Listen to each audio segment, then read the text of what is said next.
everyone, I am Nitesh Kumar and I am a professional para-badminton player. I have recently won gold medal at the Paris Paralympics 2024. My journey as an athlete is really been a very long journey from starting to play badminton at IIT Roorkee and then going on to win the Paralympic Gold medal in para-badminton. It's been a very tough one.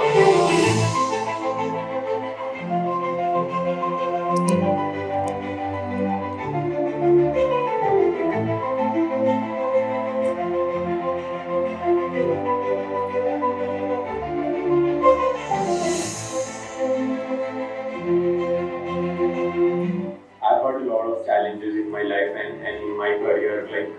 I've had a lot of injuries and sickness, and every time when I was failing, I learned from it and I made sure I don't repeat those mistakes and errors again further in the career, and always focused on being healthy and cautious about my well-being so that whenever I step on court, I'm out there to give my 100%. But for my career was mainly during the COVID time when the whole world was on a pause, and I was using that time to get used to my new sports prosthetic, which gave me an extra stability and speed and balance while playing, and since then it's never been a look back for me. A few injuries came along the way, but I never let those get over me, and always bounce back with self-belief of achieving my ultimate dream of winning the Paralympic Gold.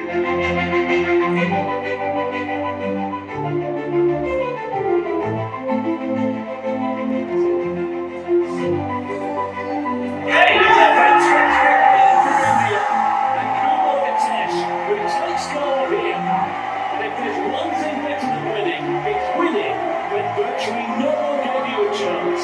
What a turn-up, what a performance, and what a final.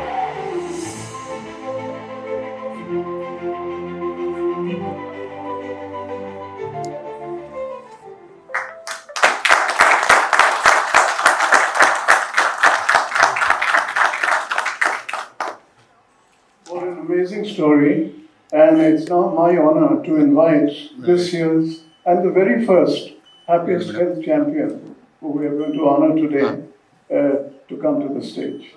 Please join me in welcoming Nitesh Kumar. Okay.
I used to play football when I was in my school, and it was one usual weekend when we went out for a friendly match, and on our way back we found a carrier train in the rail garden, just like kids, we went on it, and then we were playing around, and then when it started moving, unaware of what to do, we just jumped, and that's how I fell under the train, and my leg got damaged.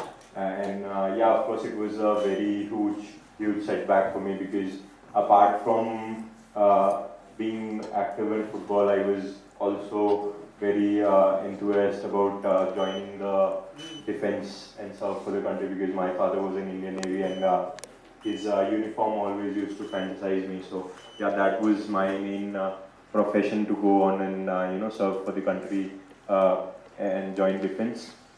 And then yeah, of course, it was very disheartening to not pursue the career I've always been looking into. And then at the age of 15, the most biggest setback for me was to be unaware about how I'll move forward with life.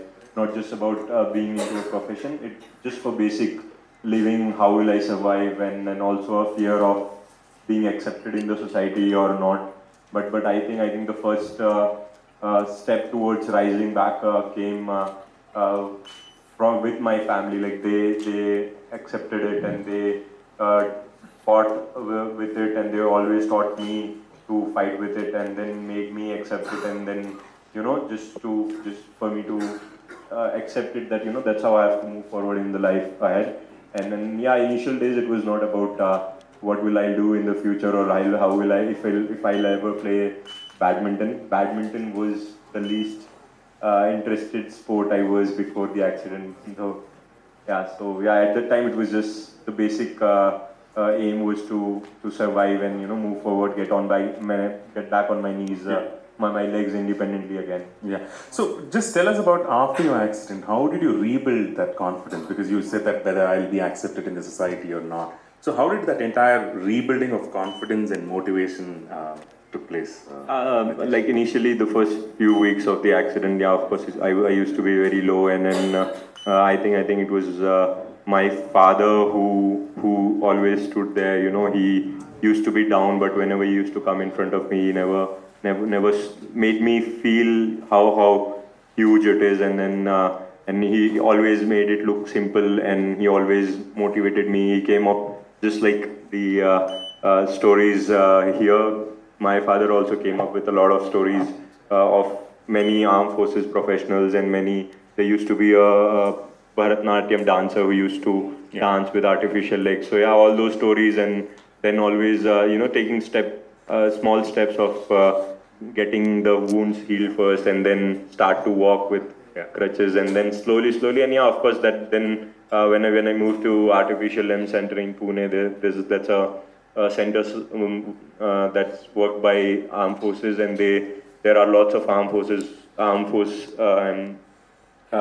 employees, and they used to come there for after their accident or after injuries from wars, and they used to fight back. They used to get back on their legs, and like when I went there, I saw people of all ages, around 50s, 60s, 30s, and they used to get up every day smiling, play volleyball, play cricket around, do cycling and all. So yeah, watching them do it, that was the most motivating part for me, that I was just 15, I had the whole life in front of me. So I just thought that if they can do it, why I cannot do it? And yeah, of course, then family being the biggest support, they never let me feel low wherever I was falling off. They always pushed me further, and they always motivating me to not give up. Yeah. So now let us talk about the Paris Paralympics. Your victory against Bethel, and I think most of us saw the entire session, including me. How did you train there, and did you even think that you will reach there? How was the entire process there? When I was going into the Paralympics, I was world number 1 and I was number 1 seed. He was number 2 seed, and then of course I had a very bad head-to-head record with him. I had played him 9 times previously, and I never won against him. So yeah, stepping into the final, there was a lot of pressure about it, but I just didn't want to. Like, there have been few matches in the past when I used to start getting ahead of time and used to think about what will happen if I win, how will I celebrate, what will happen if I lose, what will happen, how will I bounce back. And so that all those experiences, and then losing out of matches when I was in a good control, and these thoughts made me fall and then lose out. Yeah, so while preparing for Paralympics, it was one of the major aspects was to keep myself in the present, in the moment, and then be there, not to make the mistakes what I've done in the past, like injuries. There was a time during Tokyo 2021 when I used to get a lot of injuries. I used to get sick a lot. So yeah, during the journey to Paralympics, the qualification and then preparation, everything, yeah, I made sure I'm doing all the things rightly, giving enough rest to my body, eating good food and at the right times, not pushing my body too much on training, and then of course mental training, because we have all I saw how huge it is when we go to Olympics and Paralympics, and it gets very tough mentally to be there in the moment and then do the right things.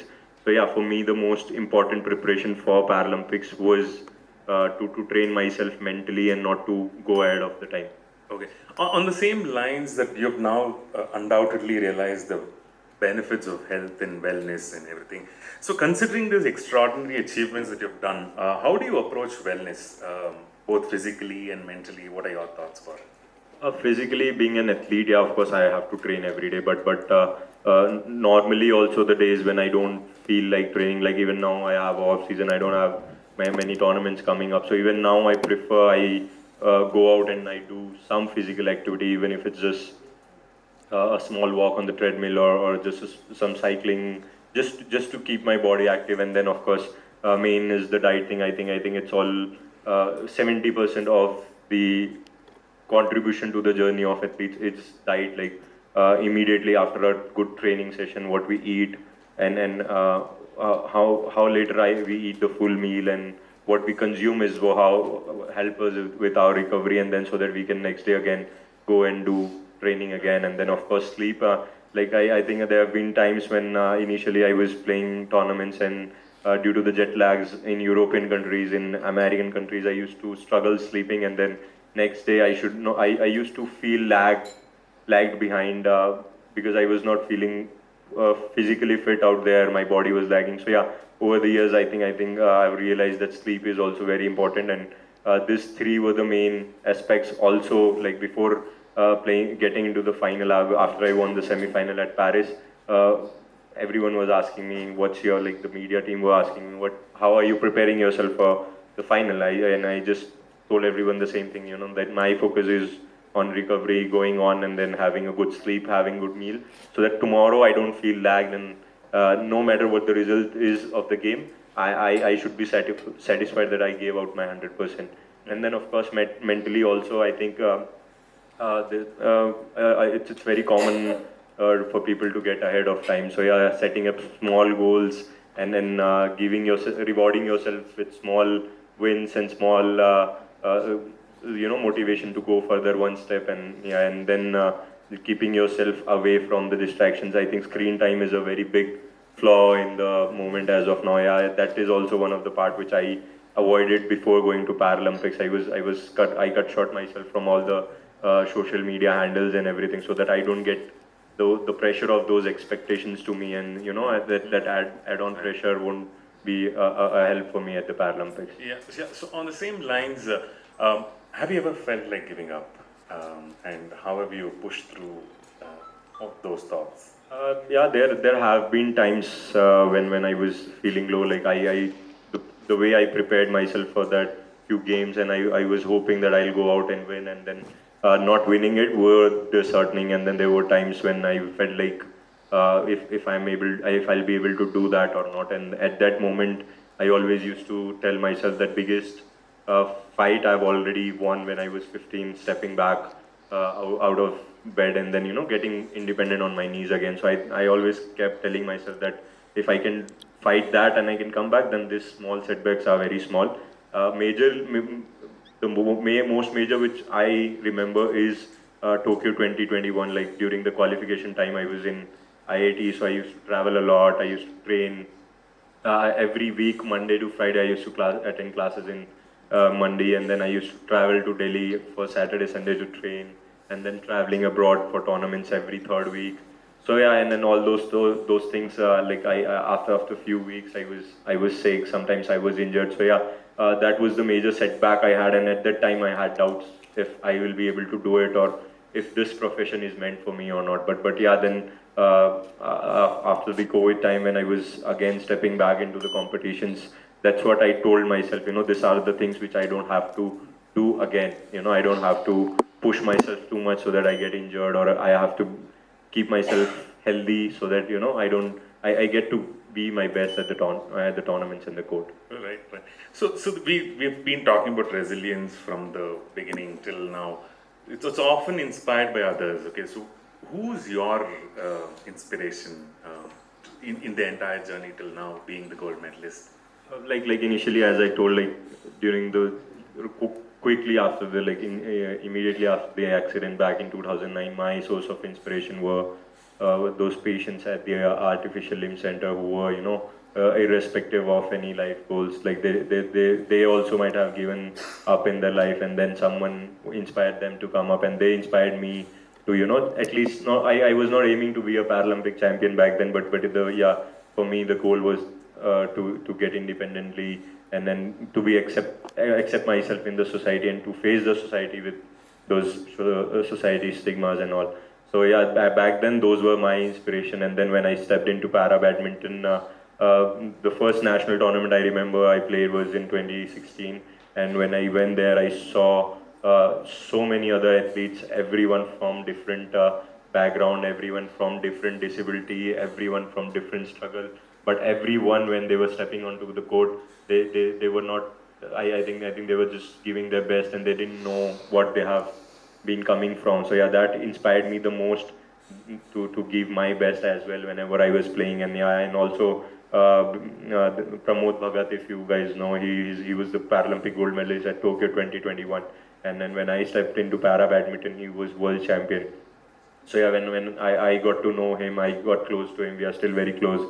And we also compete in the same category. So yeah, at times we are competition to each other, but whenever we are out, he always shared his journey, his experience with me. So yeah, the way he struggled back then when we used to have minimal facilities, and then he came up, he dominated the para badminton, being 5-time world champion and Asian Games gold medalist and Paralympic gold medalist. So yeah, his journey always inspired me to be there and just enjoy the sport most importantly. Okay, so with all of this, what's your piece of advice to the generations forward, and how do you want to motivate others? Firstly, I think winning a Paralympic gold medal is a very big achievement, but I think being inspiring to someone is also a very big achievement, because if my journey somehow can inspire anyone, any disabled person or any person to come up and fight from their struggle and come up and then do good in their life, that is a bigger achievement, of course. And then a small advice to everyone: just be active physically, do whatever you like, cycling, running, walking, play any sport for recreation, and then take good care of your health, eat healthy, sleep well, and minimal screen time. That is the most important thing. Thank you so much, Nitesh. A huge round of applause, ladies and gentlemen. I think this is just not a story, but a testament of resilience. I'll also take the moment to show everyone the gold medal from Paris.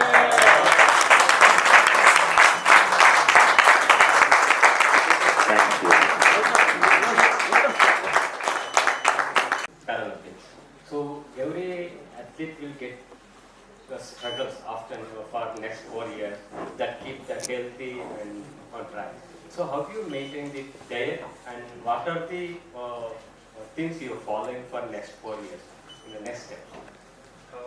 Diet-wise, as of now, I'm just avoiding. I have never been fond of junk food, so it's not a very big struggle for me to keep myself away from junk food. But yeah, I'm mainly trying to eat healthy as much as I can, eat home as well as much as I can, instead of eating out, because the travel is a lot. So I try to eat at the healthier places and eat minimal, the easiest to food go, being a person from Haryana, I always look out for some basic dal, chawal, roti, sabji, and just keeping myself eating my meals on time, and doing some physical activity, and then yeah, of course looking out to LA 2028. Yeah, of course I'll want to go out and then defend my gold medal. But as of now, I'm just not looking up to a very a goal which is very far. As of now, I'm just looking forward to get back to the sport training, and then initially with small goals like we have Asian Championship next year, and then World Championship Asian Games. So I still don't have a gold medal in a continent tournament in Asian Games and then World Championship. So yeah, my first few goals will be to get back to the physical level I was during the Paralympics, and then stay consistent on it, and then go out to win a few more big tournaments. And fear of expectations, like everyone when they train, they believe, you know, that they want to go out and win, and then if they lose, they don't know how to bounce back and then fight again. So but I think sports also is a profession that teaches you very well how to fight with failures, unlike other professions. So yeah, and then of course main suggestion is to just focus on the present, and then give yourself best at the training, so that you can go and then play best. And of course then I also feel like players at initial level, they are very hesitant of seeking help. So yeah, if you have seniors, and if you have team, more coaches, physios and mental trainers who are around there to help you, I think they should not hesitate to look out for help, because I know the major help for me before Paralympics has been taking mental training sessions with a psychologist, and which is like, according to Indian mindset, like someone who's taking a mental session are treated mentally ill, but I don't believe in this, and so I think it's in the same way I like suggest everyone, athletes to look out for help whenever they need help, whether it's guidance or with training or with dealing with mental setbacks. My question for Happiest Health CEO. May I just request you to first just introduce yourself? I'm from ENI. What are your future plans for expanding this Happiest Health Champions initiative? Thank you for the question. Ashok did touch upon that during his speech. This, as you can understand, is the inauguration of the event, and we are very glad to announce the Happiest Health Champion for 2024 being Nitesh. With this, we kick off the commencement of the journey for 2025. Actually, every quarter we will select one Happiest Health Champion, and that will be selected from entries which will come in from across the country. And that is why your participation, the media being here, is so important, because this is not just to celebrate sports or just to celebrate being a champion. This is actually to celebrate the true spirit of the human nature, the nature of how we can we can be resilient, and how can we combat all kinds of adversity. Every quarter we will select one such health champion, Happiest Health Champion, and then this will all culminate in September 2025 in a grand finale for the 2025 year. We will again have Happiest Health Champion of the year, and that will be for the entire all the people who would have given their entries during the entire year. Ashish touched upon in the presentation that on our website we will enable people across the country to submit their entries. The entries can be in any language, in any part of the world they can come in. We'll obviously want to get as many people as possible, and we want to celebrate the human spirit here. The spirit, the indomitable spirit of fighting against all odds. And this is just a small step, and we will, and next year, Ashok also said that we have got Dr. Devi Shetty. He has actually told that he will be helping us select the Happiest Health Champion for the year, and there will be a very large panel of esteemed jurists, which will be headed by Dr. Devi Shetty himself. So we expect that to be the grand finale for the year, and then again going forward every year we shall look at seeing how we can celebrate the true spirit of the human nature. Winning a gold medal at the Paris Paralympics is a very huge achievement for me and for the country, but I think inspiring someone is an add-on achievement to this winning. And then if someone can get inspired by my journey, and if they'll come out and if they'll pursue some sport, if not para badminton, some sport, and even if they don't achieve success, and if they don't achieve medals in their life, I think the least the sport will teach them is to have a self-confidence and have a self-belief to go out and face the world. And then I think it will be helpful for them in every profession they go, and then whatever profession they pursue further. I don't have any expectation because for me, the inspiration was important to start off. So yeah, if my story can inspire someone, that will be better than having some financial benefit out of it. You spoke about collaborations with organizations and other federations, if possible. So have you been in touch or have you been talking about it with various companies or organizations? So with the launch, I believe the story will go out. I believe the message will go out. And that's why your presence is so important. When you carry the story, when you take it across the country, you take it across the globe, it'll just make it easier for us to reach out to people. Just the entire, the reason why we do it needs to be very clearly shown, that it is how man can overcome, how man or woman can overcome any adversity.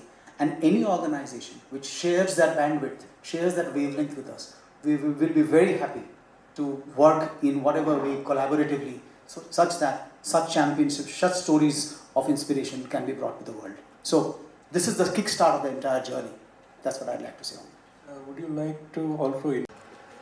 Good afternoon, everyone. It is a privilege to welcome you all here today, where we embark on a journey that is inspiring and incredibly important. We are here to celebrate the stories of human determination to triumph over life's toughest challenges. Life throws obstacles at us. Some are speed bumps, but others are towering mountains, trying to break our spirits and push us to our limits. But it is in these moments of adversity that we discover our true depth of courage and resilience. At Happiest Health, we have always believed in the profound connection between the human spirit and the well-being. And today's event is all about that. It is about celebrating inspiring stories of heroes who, when faced with storms in life, emerged victorious, showing us that with grit, resilience, and determination, anything is possible. We have a very special video for you today, showcasing the remarkable journeys of individuals who faced tremendous health challenges. Each one of them confronted adversity head-on and discovered the inner strength to rise above it. Their stories are not just about survival. They are stories of triumph, of beating the odds. They not only inspire hope in others who face similar struggles, but also instill faith in everyone. They are truly stories of strength. What makes these stories truly remarkable is not only the courage these individuals displayed, but also the ripple effect they created. When one person finds the strength to push through hardship, they become a beacon of hope for others. Their victories become a source of motivation for families, communities, and the entire nation. These individuals show us that no matter how difficult the journey may be, it's possible to rise above and thrive. I would like to present the brand video that reminds us that we are unstoppable, we are unconquerable, we are unbreakable, and we are unassailable. This video tells us we have something truly precious, the indomitable human spirit. These stories and many more such on our website remind us of our potential to inspire, uplift, and support each other through life's toughest moments. May we please have the video now.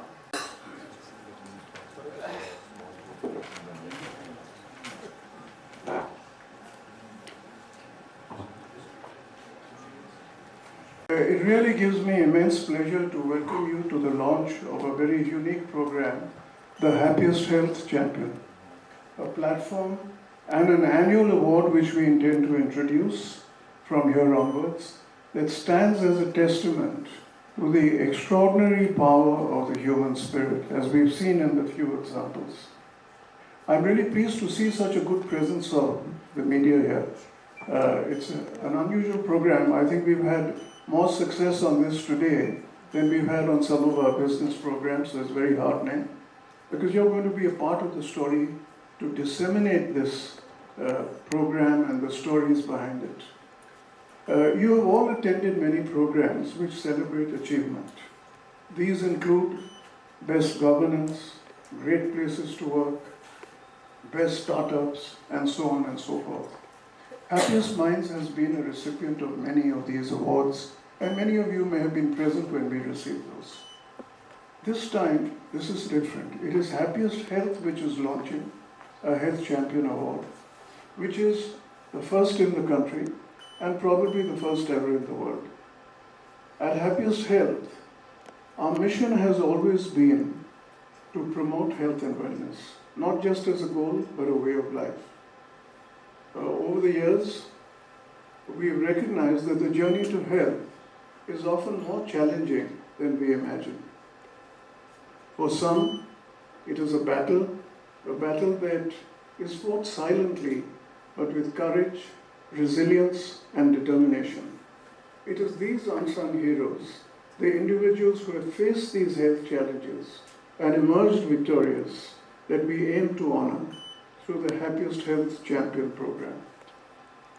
Our vision behind this program is to build a national movement that draws participation from all corners of the country. And it all begins with you, the media, the storytellers, and the voices to amplify these inspiring stories to the nation. And therefore, your presence is something we truly appreciate, and it also marks the beginning of this new journey. The rationale behind Happiest Health is simple yet powerful. We believe that everyone has the right to live a life of dignity and health, but life is full of hurdles, some small, others monumental. And Health Champion is not just about personal victories, but victories that inspire and uplift entire communities. I must here put in a word for the team which has really thought of this program and brought it together. I'm told the original idea has probably come from our digital editor, Ravi. Anindya very much a part of the process of then bringing it to me, and of course I responded to it with immediate enthusiasm, and marketing then took it over to bring us where we are today. In this digital age, user-generated content is the key to creating a movement that resonates with people from all walks of life. We are inviting individuals, anyone who's faced and overcome a health condition, or their caregivers, to share their stories with us. Every story submitted will be a beacon of hope, a message to the world that no matter how tough the journey, there's always a way forward. Our goal is to encourage as many applicants as possible from across India. Through these stories, we will select in the year ahead a health champion of the quarter from the monthly entries that we will start receiving. And this will lead up to a grand finale in September 2025, where we will honor the next year's Happiest Health Champion of the Year.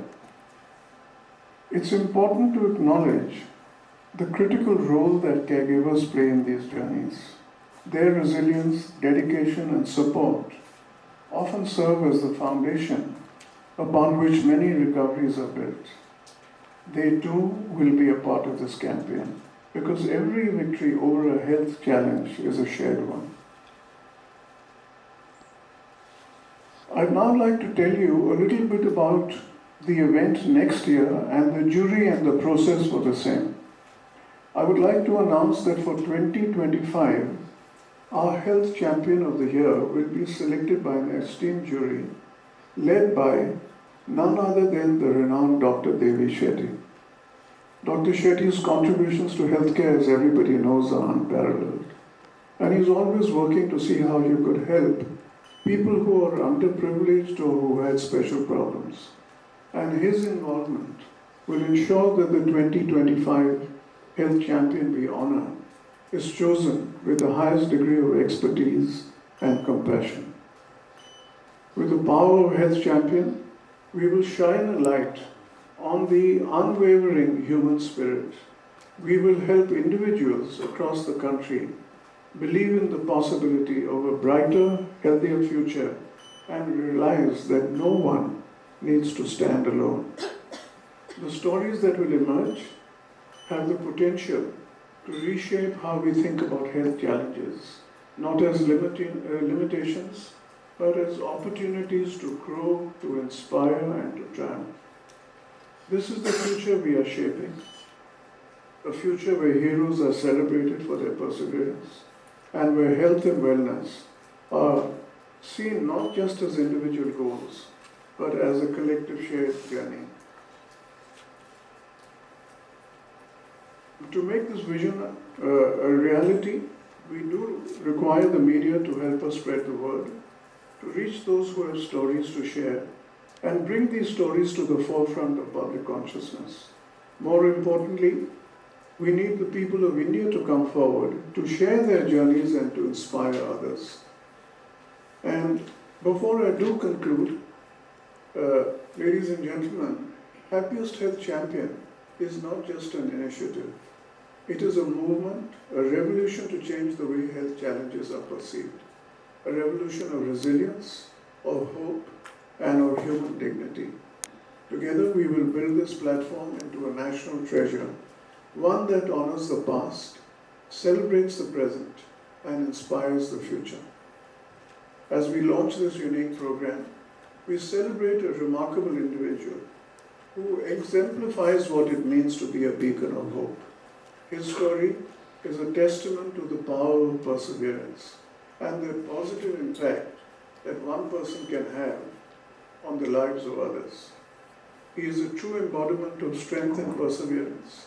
He not just overcame his personal challenges, but went on to win a gold medal at the recent Paris Paralympics. His story is one of sheer determination, and his achievements stand out as a shining example of what it means to be a health champion. At this stage, I'll also take a pause while we have an introductory video.